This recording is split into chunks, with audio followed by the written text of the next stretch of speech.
Hello all, welcome to another episode of Chev's Garage.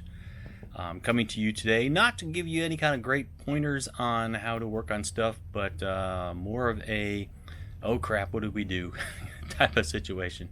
So let's go into the shop right quick. Alright, so as a small shop owner, you try and estimate stuff as best as you can. We are working on a 1980 Jeep CJ-7, one of my neighbor's vehicles, and the point of this video is you do your best to estimate. So we were changing out the valve cover gasket because it was leaking out of the top of the valve cover. The radiator hoses leaking a little radiator fluid, power steering's leaking, it wasn't stopping well, so doing some brake work, got an exhaust leak, and fuel sending unit, so the fuel gauge wasn't working.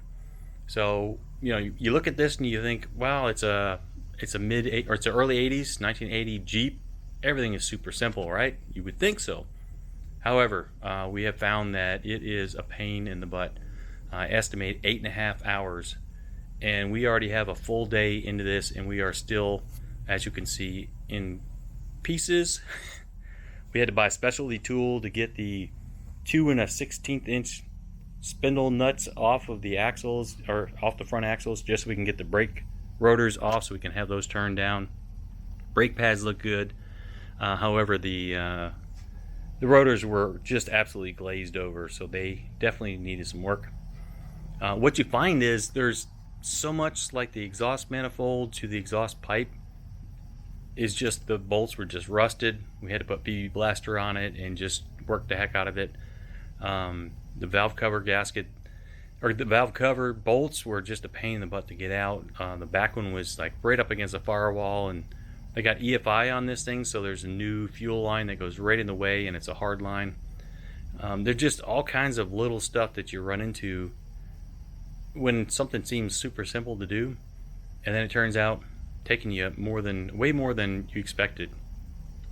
So even though it's an old unit and seems quite simple, sometimes you gotta overestimate the hours. It's always better to invoice a customer with less hours than to go back and go, hey, we underestimated this, and it has taken us way longer than we expected.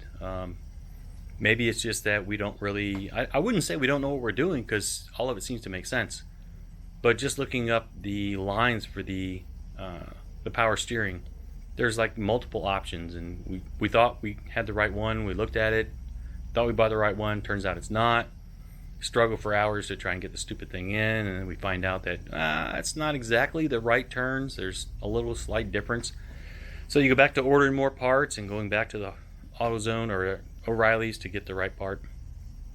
Anyhow, don't be afraid to overestimate the time it takes to work on something.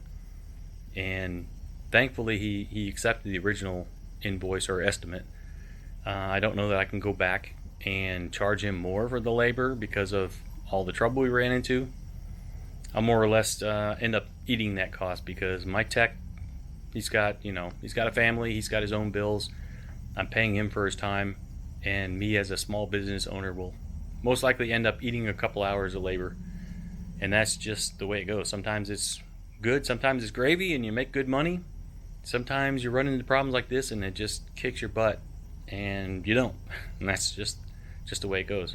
Anyhow, as a small business owner, don't forget to overestimate what you think it's going to take, because sometimes you're way off. Anyhow, that's it for now. I'm done with my rant. Signing off. Peace out.